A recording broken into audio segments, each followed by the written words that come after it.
ሰላም ጤና ይስጥልኝ ውድና የተከበራችሁ የዚህ ቻናል ተከታታዮች፣ ዛሬም እንደተለመደው ጠቃሚ በሆነ የህግ ምክር መጥቻለሁ። የዛሬ ርዕሰ ጉዳያችን ምን ይመስላል? እንግዲህ መሬት ለህዝብ ጥቅም በሚለቀቅበት ጊዜ ምን መስፈርቶች መሟላት አለባቸው የሚለውን የምናይ ይሆናል ማለት ነው። እንግዲህ በኢፌዴሪ ህገ መንግስት አንቀጽ 40 ንዑስ አንቀጽ 8 ላይ መንግስት ለህዝብ ጥቅም አስፈላጊ ሆኖ ሲያገኘው ተመጣጣኝ ካሳ በቅድሚያ በመክፈል የግልን ንብረት ለመውሰድ እንደሚችል ተደንግጎ ይገኛል ማለት ነው። ይህም ተከትሎ በ2011 አዋጅ ወጥቷል። ይህ አዋጅ እንግዲህ ለህዝብ ጥቅም ሲባል የመሬት ይዞታ የሚለቀቅበት፣ ካሳ የሚከፈልበት እና ተነሺዎች መልሰው የሚቋቋሙበት አዋጅ ቁጥር 1161 ዝባር 2011 በመባል ይታወቃል። መሬት እንግዲህ የሚለቀቀው የከተማ አስተዳዳሪው ወይም የወረዳ አስተዳዳሪው ነው የሚያስለቀቅ ማለት ነው። እንግዲህ መሬት ሲለቀቅ መሟላት ያለባቸው ቅድሚያ ሁኔታዎች አሉ። እነዚህ ቅድመ ሁኔታዎች አንደኛው ምንድን ነው? ተነሺዎች ከመነሳታቸው ቢያንስ ከአንድ ዓመት በፊት ስለ ልማቱ አይነት፣ ስለ ልማቱ ጠቀሜታ፣ አጠቃላይ ሂደት እንዲያውቁት ማድረግ አስፈላጊ ነው ማለት ነው። ይህን የሚያደርገው እንግዲህ የከተማ አስተዳደሩ ሊሆን ይችላል ወይም የወረዳ አስተዳደሩ ነው የሚያደርገው ማለት ነው። ስለዚህ የመሬት ተነሺዎች ቀድመው ሊያውቁት ይገባል ማለት ነው። ይህም ሲሆን እንግዲህ መሬቱ ለልማት የሚነሳ ከሆነ ቋሚ የሆኑ ተክሎችን እንዳይተክሉ፣ ግንባታ እንዳይገነቡ እና የልማቱን አስፈላጊነት በአጠቃላይ ስላነሳሱ ሁኔታ፣ መሬቱ ስለሚነሳበት ሁኔታ አዌርነስ ይፈጠርላቸዋል ማለት ነው። አንደኛው ይሄ ነው። ቢያንስ እንግዲህ ከአንድ ዓመት በፊት መሆን አለበት ማለት ነው። ከ2 ዓመት በፊትም ከ3 ዓመት በፊትም ሊሆን ይችላል። ነገር ግን ቢያንስ ከአንድ ዓመት በፊት የልማት ተነሺዎች ስለ ጉዳዩ ጠንቅቀው ማወቅ አለባቸው ማለት ነው። ሌላው ተነሺዎች ስለ ልማቱ እንዲያውቁ ከተደረገ በኋላ የተጨመሩ ማናቸውም ንብረት ካሳ አይከፈልባቸውም። እንግዲህ ምንድነው መጀመሪያ ስለ ልማቱ እንዲያውቅ የተደረገው ተጨማሪ ስራዎች እንዳይሰሩ ነው። ግንባታ እንዳይገነቡ፣ ቋሚ ተክሎችን እንዳይተክሉ ለማድረግ ነው። እንግዲህ ቢያንስ ከአንድ ዓመት በፊት ማወቅ ያለባቸው። አዌርነስ ከተፈጠረ በኋላ ይህን ተላልፈው የካሳ ክፍያውን ቫሊዩ ከፍ ለማድረግ የሚደረጉ ስራዎች ሁሉ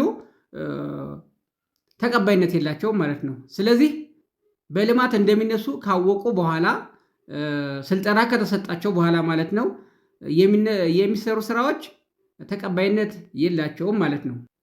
በስልጠናው ጊዜ እንግዲህ ምንድን ነው የንብረቱ ወይም የመሬቱ ባለመብቶች ይለያሉ። የካሳ መጠኑ ይነገራቸዋል። ስላሰላሉ ስለ ካሳው ሁኔታ ይነገራቸዋል ማለት ነው። ስለዚህ እነዚህ ማስረጃዎች ሁሉ እንዲያውቁ ይደረጋል ማለት ነው። ይህ አዌርነስ ከተደረገ በኋላ እንግዲህ ምንድነው የሚሆነው? ለተነሺ የሚገባውን የካሳ መጠን እና ምትክ ቦታ ስፋት በመግለጽ በጽሁፍ የማስለቀቂያ ትዕዛዝ ይሰጣል ማለት ነው። ስለዚህ ይህ ሁሉ ከተደረገ በኋላ የማስለቀቂያ ትዕዛዝ ይደርሳል ማለት ነው። በዚህን ጊዜ የሚለቀቀው ይዞታ የመንግስት ቤት የሰፈረበት ከሆነ የማስለቀቂያ ትዕዛዙ የሚደርሰው ለማን ነው? እንግዲህ ቤቱን ለሚያስተዳድረው አካል እና ቤቱን ለተከራየው ሰው ይሆናል ማለት ነው። መንግስት ተነሽን ወይም የልማት ተነሽን ከቦታው ማስነሳት የሚችለው ለተነሺው ካሳ ከከፈለና ምትክ ቦታ ወይም ቤት ከሰጠ በኋላ ነው ማለት ነው። ስለዚህ ቅድሚያ ካሳ በቂ የሆነ ካሳ ከከፈለ በኋላ የምትክ ቦታ ከሰጠ በኋላ ነው ማለት ነው። ስለዚህ ቅድሚያ ካሳ ሳይከፈል ወይም ቤት ከሆነ ቤት ሳይሰጥ የልማት ተነሺዎች የሚነሱበት አግባብ የለም ማለት ነው። ስለዚህ ቅድሚያ ካሳ ከተሰጣቸው በኋላ ነው የሚነሱ ማለት ነው።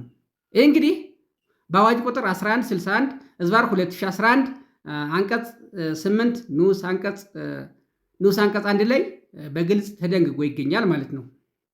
ተነሺው የካሳ ግምት በጽሁፍ እንዲያውቅ ከተደረገበት ቀን ጀምሮ በ3 ወር ጊዜ ውስጥ ተገቢው ካሳ ካልተከፈለው በመሬቱ ላይ ቋሚ ተክልና ግንባታ በስተቀር ሌሎች ስራዎችን መስራት ይችላል በማለት ይሄ አዋጅ ንዑስ አንቀጽ 3 ላይ ይደነግጋል ማለት ነው።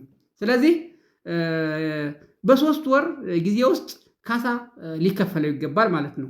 በ3 ወር ጊዜ ውስጥ ስልጠናውን ከወሰደ በኋላ ወይም ስለ መሬቱ መነሳት እውቅና ከተፈጠረ በኋላ በ3 ወር ጊዜ ውስጥ የካሳ ክፍያው ተጠናቆ ሊከፈለው ይገባል። ካልተከፈለው ግን ከግንባታና ከቋሚ ተክል ውጭ በመሬቱ ላይ ማንኛውንም ስራ ሊሰራ ይችላል ማለት ነው። ለምሳሌ አርሶ አደሮች ከሆኑ መሬታቸውን ሊያርሱ ይችላሉ ማለት ነው።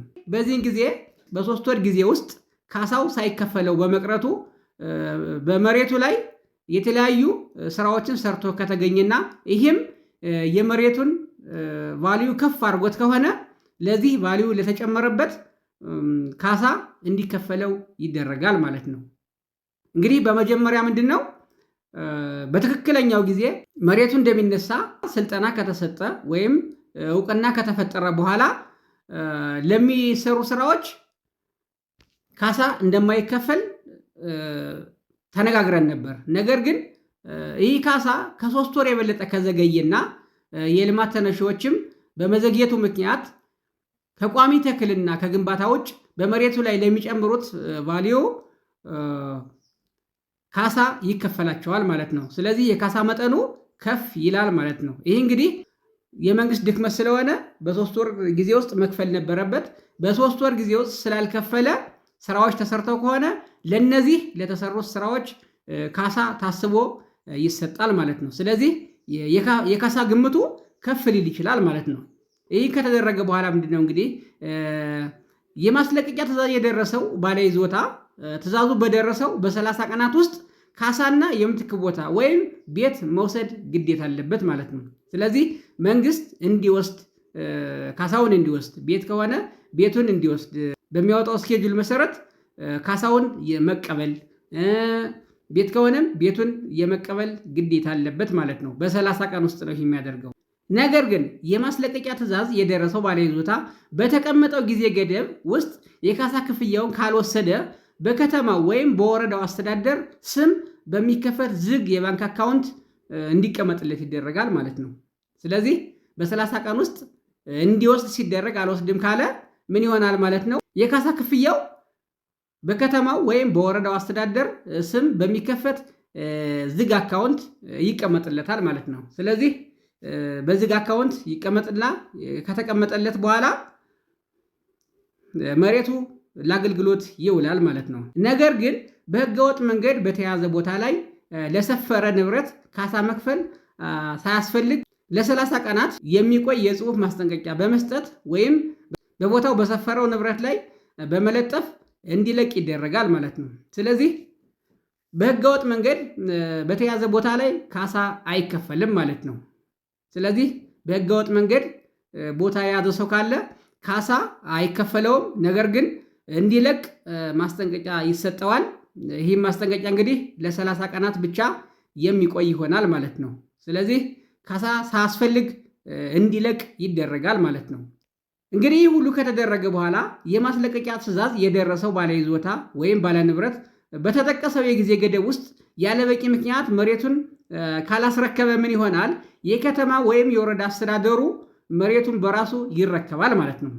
ስለዚህ የልማት ተነሺዎች በፈቃደኝነት ካላስረከቡ የከተማ አስተዳደሩ ወይም የወረዳ አስተዳደሩ እንዲረከብ ይደረጋል፣ በራሱ ይረከባል ማለት ነው። ይህም እንግዲህ በዚህ አዋጅ አንቀጽ 8 ንዑስ አንቀጽ 9 ላይ በግልጽ ተደንግጎ ይገኛል ማለት ነው። አስፈላጊ ሲሆን ለመረከብ የፖሊስ ኃይል ትብብር እንደሚጠየቅ በግልጽ ይደነግጋል ማለት ነው። ሂደቶች እንግዲህ እነዚህ ናቸው። እንግዲህ ሲጠቃለል ምንድን ነው? የልማት ተነሺዎች ከልማት ሲነሱ ቅድሚያ ካሳ ተከፍሏቸው መሬት ከሆነ መሬት ተሰጥቷቸው ነው የሚለቁት ማለት ነው። በዚህ ሂደት ላይ እንግዲህ ቅሬታ ሊኖር ይችላል። ቅሬታ ካለ እንግዲህ ከካሳ ጋር ተያይዞ ሊሆን ይችላል፣ ወይም ደግሞ ግንባታ ካላቸው መሬቶች ጋር ወይም ቋሚ ተክል ካላቸው መሬቶች ጋር ተያይዞ ቅሬታ ሊነሳ ይችላል። እንዲህም ከሆነ እንግዲህ የቅሬታ አፈታትን ከአስተዳደራዊ እስከ መደበኛ ፍርድ ቤት የመሬት ካሳ ይግባኝ አቀራረብ በሚል እዚህ ስክሪኑ ላይ የምታዩትን ቪዲዮ ሰርቻለሁ ማለት ነው። በዚህ ቪዲዮ እንግዲህ ሙሉ ፕሮሰሱን የቅሬታ አፈታትን ከመጀመሪያው እስከ መጨረሻው ቪዲዮ ሰርቻለሁ። እችን ቪዲዮ በማየት ቅሬታ እንዴት እንደሚፈታ ማወቅ ትችላላችሁ ማለት ነው። እዚህ ቪዲዮ ላይም ዲስክሪፕሽን ቦክስ ላይ ሊንኩን አስቀምጬላችኋለሁ የዚች ቪዲዮ ማለት ነው። ስለዚህ ቅሬታ እንዴት እንደሚፈታ ሙሉ ዝርዝሩን አስቀምጬላችኋለሁ። ውድና የተከበራችሁ የዚህ ቻናል ተከታታዮች ለዛሬ ያቀረብኩላችሁ የህግ ምክር ይህን ይመስላል። ይህ ቪዲዮ ጠቃሚ ሆኖ ካገኛችሁት ለምታውቋቸው ሼር አድርጉላቸው።